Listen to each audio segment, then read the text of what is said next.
You have studied grammar for years. You know the rules. You can pass the tests.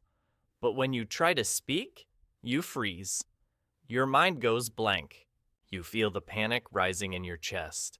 You know the words, but they are locked behind a wall of silence. This is not a knowledge problem. You do not need more vocabulary. You do not need another textbook. This is a hardware problem. Your brain is frozen because it is not trained for the speed of real life. Today, we stop studying. Today, we start training. We are going to treat your brain like a muscle.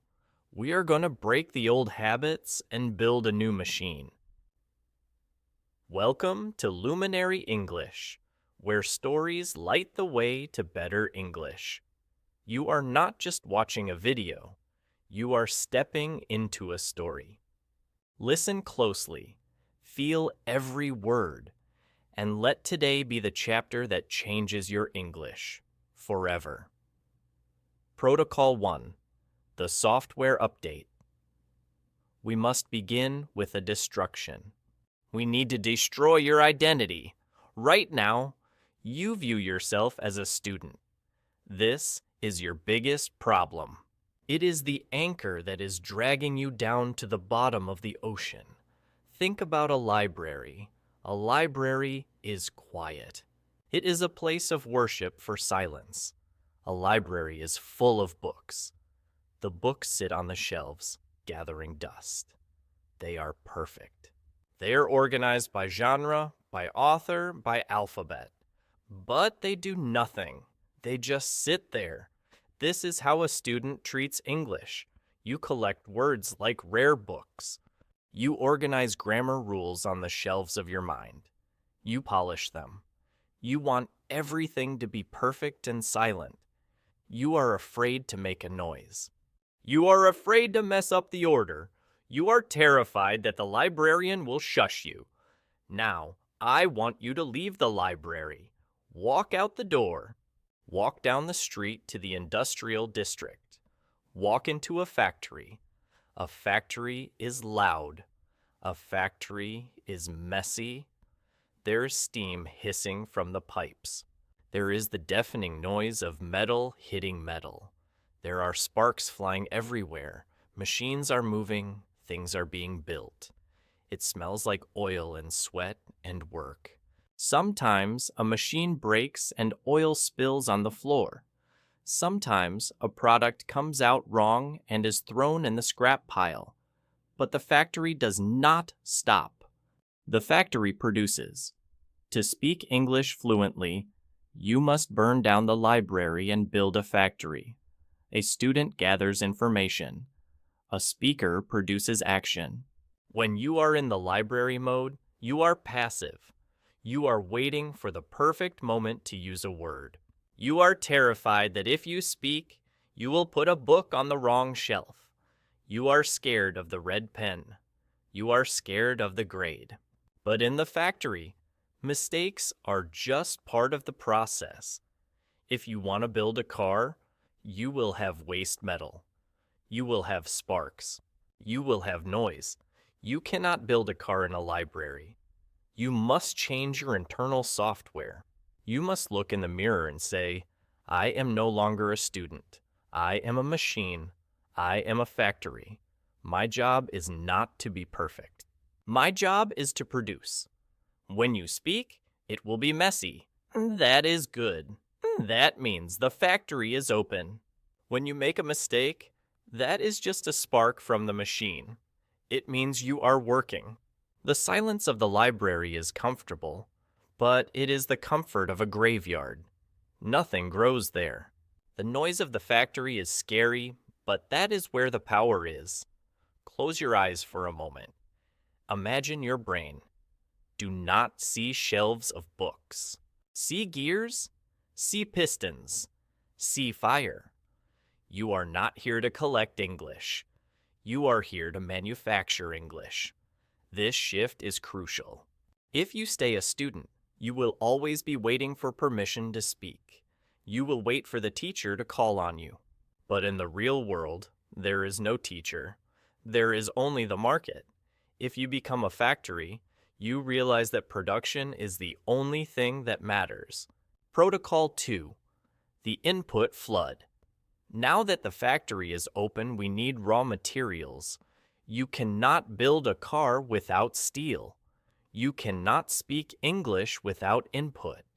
But most of you are gathering materials the wrong way. You say to me, I listen to English all day. I listen to podcasts while I drive. I listen to music while I work. But I am not improving. This is because you are treating English like background music. It is just noise. It washes over you like water, but you do not drink it. Your brain ignores it because your brain is smart. Your brain knows that if it does not need to focus, it can save energy. So it filters the English out. It becomes just a hum in the background. It becomes the sound of the wind. We need to change how you listen. We are going to use a technique called the 3-pass protocol. This is not passive listening. This is aggressive listening. This is hunting. Here is how you do it. You choose one piece of audio, just one. It should be short, maybe 3 minutes. It should be slightly difficult for you. Do not choose something easy. Choose something that makes you struggle. Pass 1 is the blind pass. You put your headphones on. You close your eyes. You hide the transcript. You play the audio. You listen. You will not understand everything. You might only catch 30%. You might feel panic. You might feel stupid. You might feel the urge to open the text. Do not do it. This discomfort is good. This is the brain waking up. Your brain is searching for patterns in the fog. It is like walking into a dark room and trying to find the furniture with your hands. Do not stop. Do not look at the text. Just let the sound hit your brain. You are training your ears to tolerate ambiguity. You are training your brain to not freak out when it does not understand. You are building resilience. Pass 2 is the analysis pass. Now, turn on the lights. Open the text. You become a detective. You listen again, but this time you read along. You look at the words you missed in Pass 1. You see how they are spelled. You see how they connect. You say, "Ah, that is what he said." You are connecting the sound to the meaning. You are solving the mystery. This is where the learning happens. You are building the bridge between your ears and your eyes. You are seeing the gap between what you thought you heard and what was actually said. Pass 3 is the shadow pass. This is the most important pass. You play the audio again, but this time you speak with the speaker. You do not wait for him to finish. You speak at the same time. You try to match his speed. You try to match his emotion. You try to match his rhythm. If he screams, you scream. If he whispers, you whisper. You are not reading, you are acting. You are forcing your mouth to move at the speed of a native speaker. You are letting the ghost of the speaker possess your body. Most people listen to 10 different things one time. This is useless. It is shallow. It is like digging 10 holes that are 1 foot deep. You will never find water. I want you to listen to one thing 10 times. I want you to dig 1 hole that is 10 feet deep. I want you to master that 3 minutes of audio until it is a part of your soul, until you can hear it in your sleep. This is how you build the raw material for your factory. Protocol 3. The mouth gym. We have the factory mindset. We have the raw materials. Now, we need to look at the machinery itself. We need to look at your mouth. Many of you think you cannot speak because you are nervous. You think it is a psychological problem. I am telling you, it is a physical problem. Speaking English is a sport. It requires muscles. Your tongue is a muscle. Your lips are muscles, your jaw is a muscle. For your entire life, these muscles have moved in the way of your native language. They have a routine. They have a specific way of dancing. Your native language might require a relaxed tongue or a closed mouth. English requires a different dance. It requires different muscles. It requires the tongue to pull back. It requires the lips to round. When you try to speak English, your mouth is weak. It is clumsy. It trips over itself. You are like a person who has never run a marathon trying to sprint. You are going to fall. We need to take your mouth to the gym. We need to break the muscle memory of your native language and build the muscle memory of English. We need to build the micro muscles in your face. We will use a drill called the daily face workout. First, we use exaggeration. When you practice alone, I want you to look crazy. I want you to open your mouth twice as wide as normal. If the word is opportunity, I want you to stretch your face. Open your jaw until it cracks. Stick your tongue out. You need to stretch these tight muscles. You need to show your brain the extreme range of motion. It will feel ridiculous. You will look silly. Do it anyway. You are stretching the hardware. You are breaking the stiffness of your native accent. Second, we use the pencil trick. This is an old actor's technique. It is brutal and it works. Take a pen or a pencil. Put it in your mouth horizontally between your teeth. Bite down on it gently. Do not let it touch your tongue. Now, try to read a paragraph of English out loud. The pencil is an obstruction. It is a weight. Your tongue has to fight against the pencil to make the sounds. Your lips have to work extra hard to form the words. It will sound messy. You will drool. It will be difficult. You will feel the burn in the root of your tongue. Do this for 2 minutes. Fight the pencil. Force the clarity. Do not let the pencil win. Then, take the pencil out. Read the same paragraph again. You will feel a miracle. Your mouth will feel light. The words will fly out. You have just taken the heavy weights off. You were training with a handicap, and now you are free. Your articulation will be sharp. Your tongue will be fast. This is how you build physical strength in your speech. Third, we use speed drills. Take one sentence. Say it slowly. Exaggerate every sound. Then, say it at normal speed. Then, say it at hyperspeed, as fast as you humanly can. Try to beat your own record.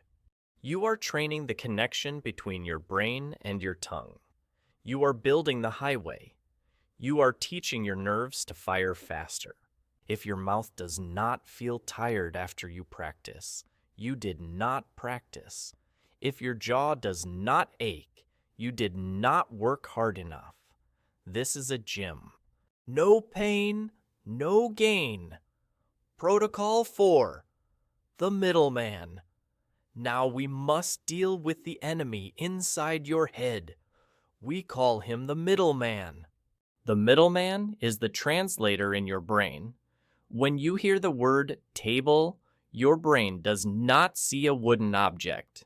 Your brain sees the word in your native language.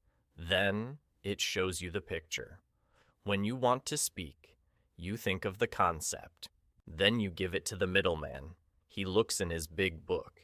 He translates it into English. He checks the grammar. Then he gives it to your mouth. The middleman is slow, he is lazy, and he is very expensive. He costs you time. He costs you fluency. When you're in a conversation, you do not have time for the middleman. By the time he translates the sentence, the other person has already moved on. You are always 3 seconds behind. You are always chasing the conversation. You are always out of breath. You must fire the middleman. You must kick him out of the factory. He is holding you back. We need to build a direct connection between the concept and the English word. We need to cut the wire to your native language. How do we do this? We use the labeling protocol. Look around your room right now. Pick an object. Maybe it is a lamp. Do not translate. Do not say your native word and then say lamp. Look at the object. Point your finger at it. Touch it if you can. And say lamp. Feel the texture of the lamp. See the light. And say lamp. You are gluing the English word directly to the physical reality. You are bypassing your native language. You are creating a direct neural link. Do this all day. When you pour coffee, say coffee. Smell it, say coffee. When you open the door, say door. Feel the handle, say door. This sounds simple, but it is profound. You are rewiring the neural pathways. You are teaching your brain that this object has a new name. But do not stop at nouns. Nouns are easy. You must label actions. When you sit down, say sit. When you stand up, say stand. When you wash your hands, say wash. You must narrate your physical movements. Next, you must stop translating abstract thoughts. When you feel happy, do not think the word in your language. Close your eyes, feel the emotion, and say happy. When you are tired, feel the weight in your body and say exhausted. You are creating a new operating system.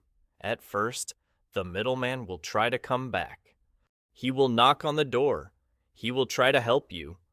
He will say, "Are you sure that is the right word? Let me check for you." You must say, "No, I do not need you." It will be slow at first. You will feel like a child pointing at things. That is okay. A child speaks fluently because a child does not translate. A child learns that the furry animal is a dog. The child does not have another word for it. You must become that child.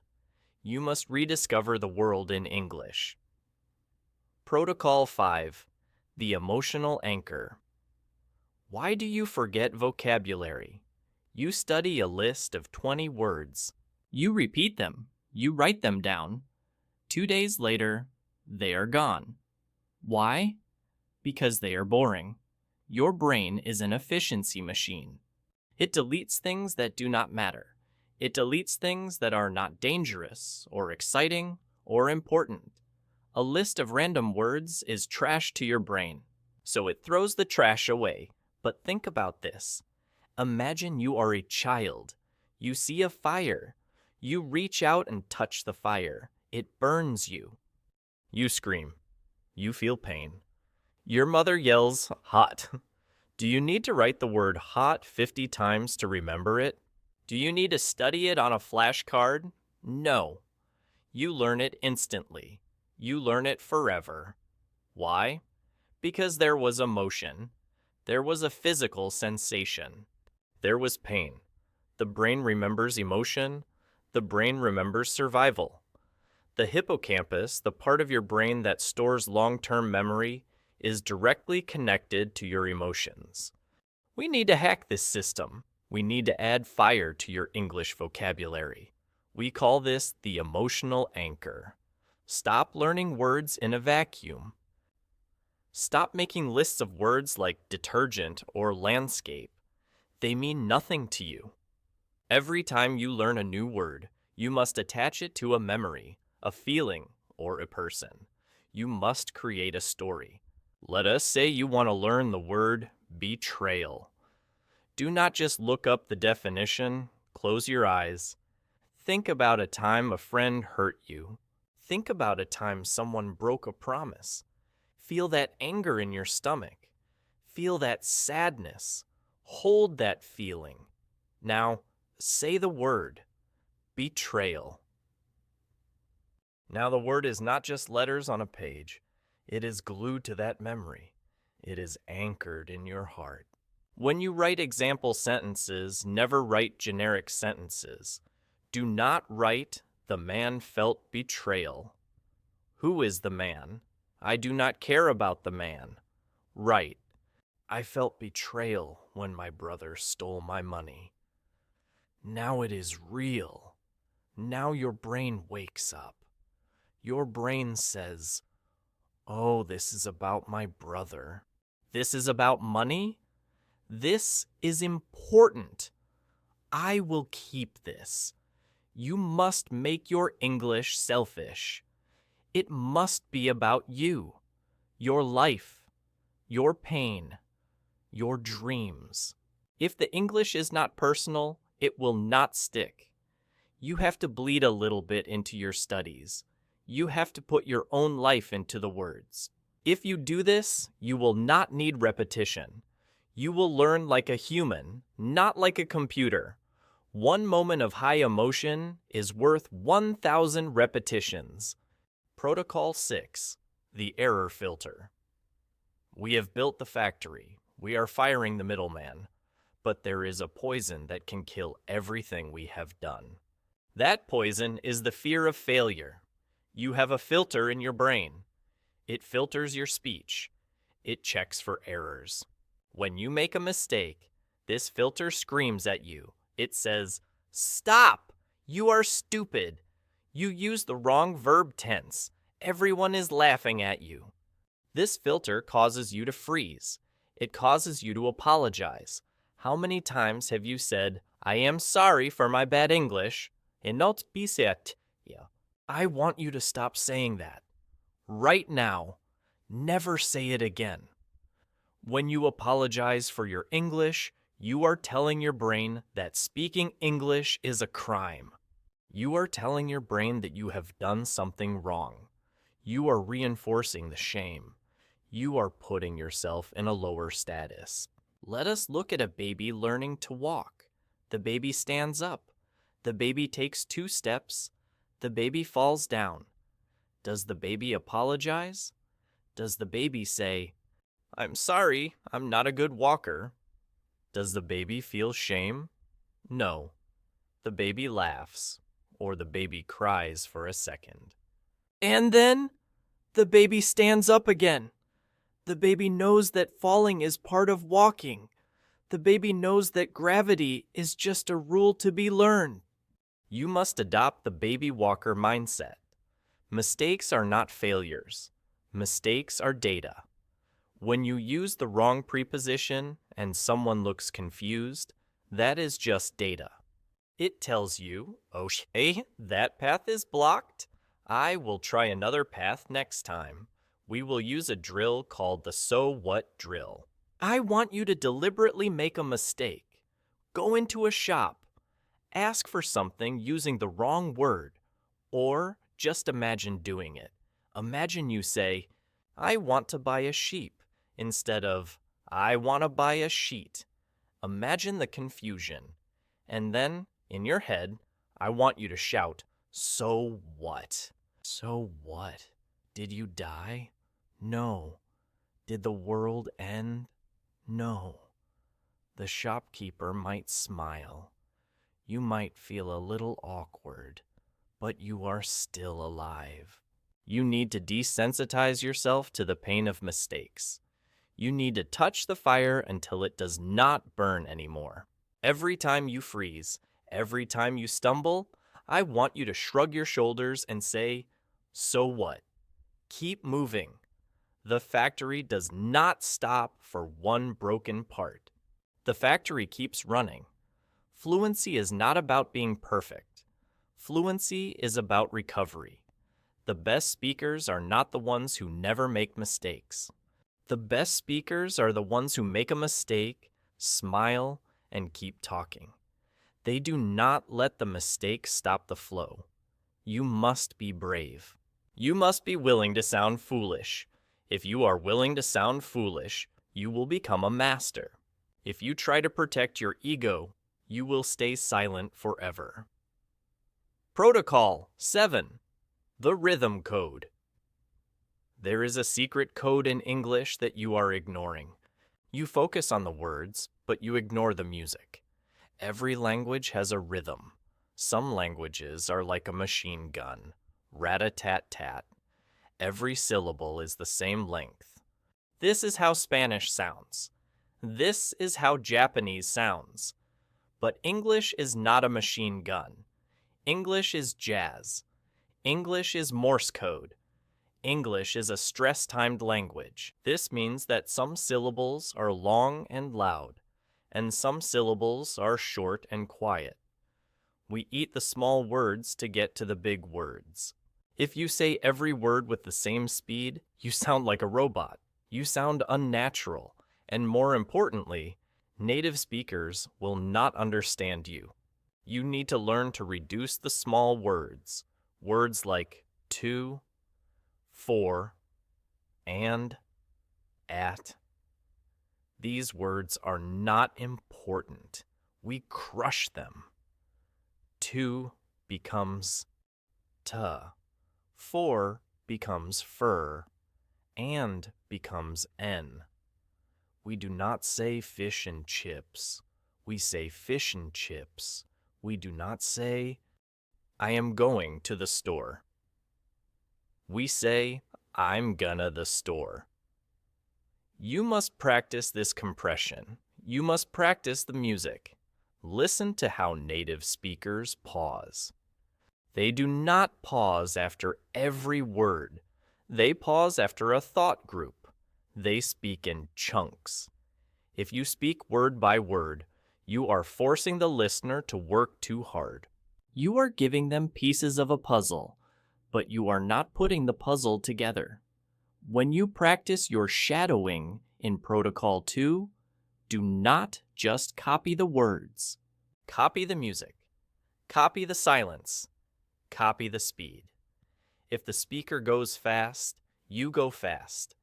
If the speaker slows down, you slow down. You are not just learning a language. You are learning a song.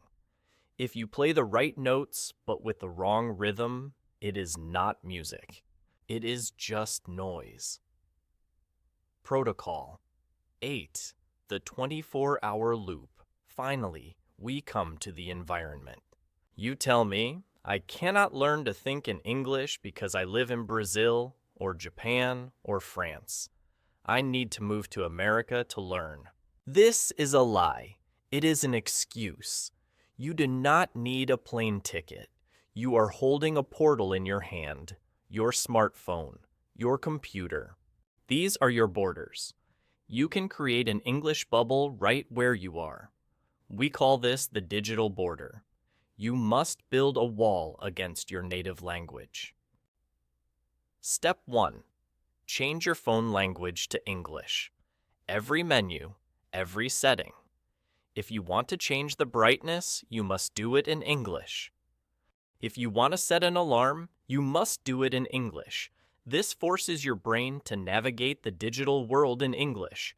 It makes English a tool for survival, not just a subject for study. Step 2. Change your content algorithm. Create a new YouTube account. Create a new Netflix profile.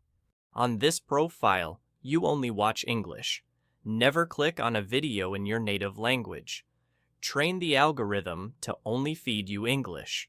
If you want to learn how to cook pasta, watch a chef from New York. If you want to learn about history, watch a documentary from London. You are simulating immersion.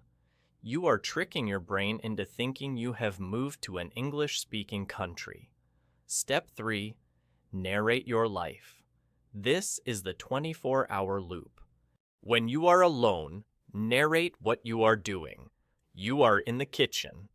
Say out loud, I am taking the eggs out of the fridge. The fridge is cold. I need a pan. Where is the oil? Do not do this in your head. Do it with your mouth. Your mouth needs to get used to the reality of your daily life in English. When you are driving, narrate the traffic. That car is red. He is driving too fast. The light is turning red. You are turning your life into a movie, and you are the narrator. You are filling the dead silence with English practice. If you do this, you will find that English starts to invade your dreams. You will start to dream in English. That is when you know the transition is complete. That is when the factory is running 24 hours a day. You do not need to be in an English country. You need to make your native language difficult to access. Make English the path of least resistance. If it is easier to read the news in English because your phone is already set to it, you will read it in English. Humans are lazy. Use your laziness to your advantage. Make English the easy choice. The reflection. I am telling you this because I have been there. I am not just a teacher standing at the front of the class. I am a coach who has run the race. I remember the headaches. I remember the days when my brain felt like it was full of cotton. I remember the physical exhaustion of trying to listen to a language I did not understand. It felt like a fog that would never lift. I remember the embarrassment, the times I said the wrong thing and the whole room went silent, the heat in my face, the desire to disappear. I remember walking away from conversations thinking, why did I say that? I sounded so stupid. I know how hard this is. I know that level 2 is the hardest level. You know enough to survive, but not enough to live. You are stuck in the middle. It is a painful place. It is the valley of frustration, but I also know that the pain is a signal. The headache means the brain is rewiring.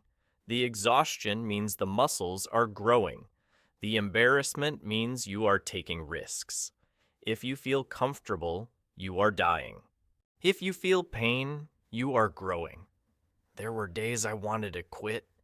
There were days I threw my books across the room. But I kept the factory running.